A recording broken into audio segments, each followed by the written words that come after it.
Alrighty, hi everyone. Oh, I believe this is the clicker here. First off, who here is raising money actively? Hands up. Okay. Is this your first time raising? Keep your hands up. Keep your hands up. Keep your hands up if this is your first time actively raising money. Yeah, so almost everyone. I was in the same position this time last year, so we had not raised any capital at that point. I don't think I have. There we go. We hadn't actually raised any capital at that point. Today we've raised a little under 5 million Canadian, so hopefully I can share some tips on how to actually raise successfully. I didn't know I was going to have an intro, so I had some stuff, but I'm going to pass through that stuff. This is 5 tips when raising money. Full disclaimer, every time you raise money, it's going to be entirely different.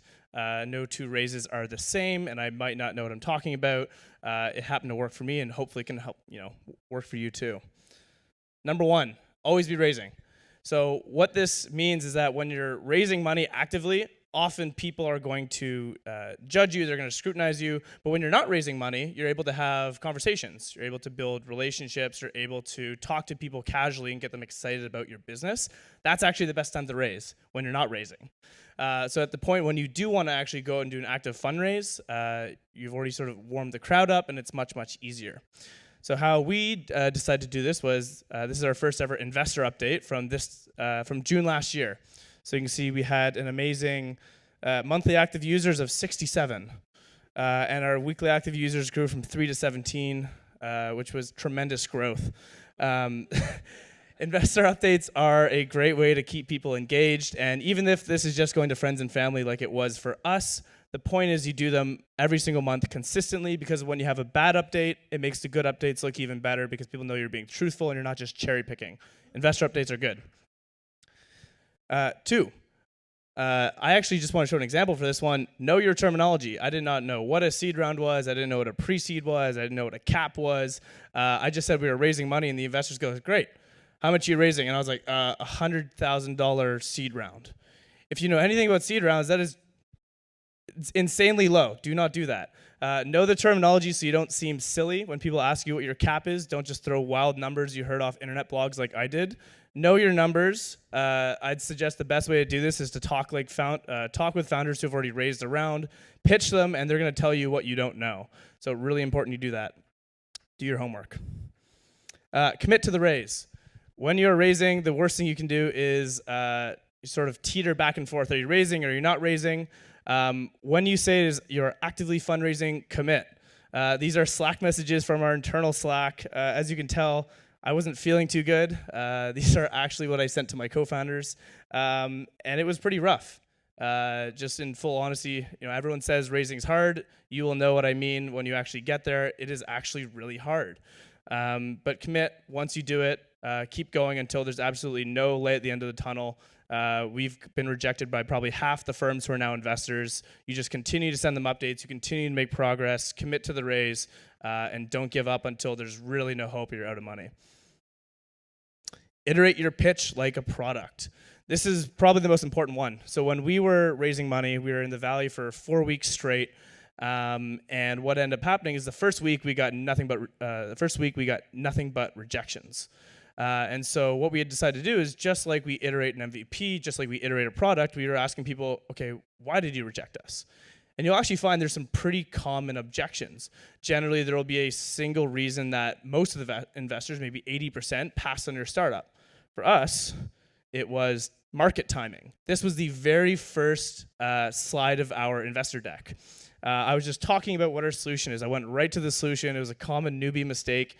Instead, what I should have done was just barrage them with the answer to their objection. Before they even get to the Q&A, I should be turning that weakness into a strength. If market timing is your constant red flag, then make them think it's actually your biggest strength. And so that's what we did. We hit them with 7 slides straight of just market timing. And by the end of it, they're like, I don't know anything about your business, but this is a fantastic market.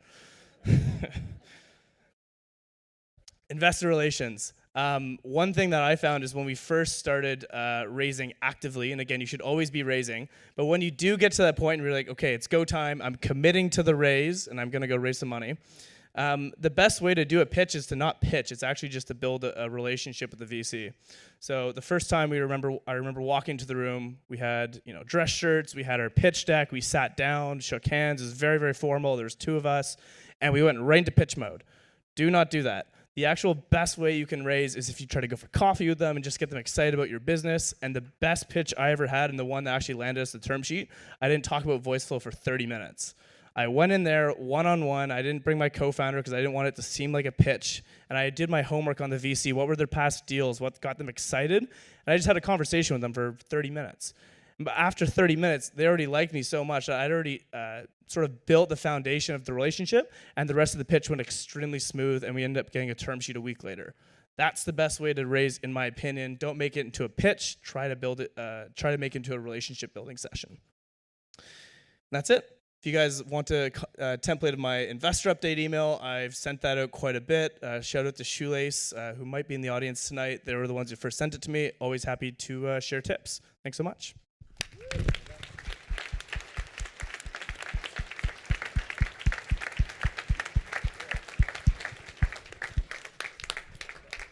Questions? Oh. Right here. Hey, Braden, how are you? Good, how are you? Good, thanks. I actually just started using your software. Oh, cool. So it's not a raise capital question, more so I'm just wondering if you're going to put some more advanced coding, I guess, functionalities into the app itself. Let me see if I understood the question. Are we going to put more substance and coding into the app itself? Substance as in not necessarily like usable, but I mean like more advanced ideas, advanced as in like, loops and stuff like that. Yeah. So do we have any other Voiceflow users in the audience by chance? 1. Okay, Jason. 2. Okay, we got 3. Yeah, we'll be adding more and more advanced features. That's where the money comes in really handy. Yeah. Anyone else? Sorry, me. Oh, I'll stand up. Yeah. Yeah. Hi. So I'm part of the Next 36 right now, just like you were last year. Yeah. Seeing you speak before, it's awesome. I guess one question I had was, did you find when you were raising that having, say the Next 36 or some organization sort of stand behind you, did that help you at all with your fundraising? I mean, it can be good for an initial introduction, but after that, I don't think it came up. In fact, everyone kept asking what YC batch we were in. We're like, no, we got rejected twice, so none. Yeah, it's good for an introduction, but I wouldn't say it's a necessity. If you do all the steps I was talking about before, and you're building a real business that's actually exciting, I think it's good for an introduction, but that's about it. Anyone else? Yeah. Hi, I was kind of just wondering, what was your reason? Like, what would be your answer for why you wanted to raise capital and let's say whatever million in seed? Mm-hmm. I think that's a great question. I think it depends on the kind of business you're building and how strong the network effects are. So what we're trying to build is like the Adobe for voice interfaces, the way we describe it. There aren't going to be many companies who win our space, and so if you don't move quickly and sort of become the industry de facto leader, you're going to get snubbed out. We don't have localities. We don't have local network effects. It's, there's going to be winner take all for our industry, and so it made sense to raise capital to try to sprint and compete in that global race, if that makes sense. Not every business needs to raise capital, though. It certainly adds unique pressures. One last question. Hi, my name is Nita, and I'm with Planet Legal. How do you deal with the constant refrain, I'm looking for money, how much money are you making? What traction have you got? How much have you made? Yeah. If I had the money, I wouldn't ask for it. Yeah. It's the classic chicken or the egg. It's always, we love what you're doing, but, you're a little too early for us, and then eventually, you're too late for them.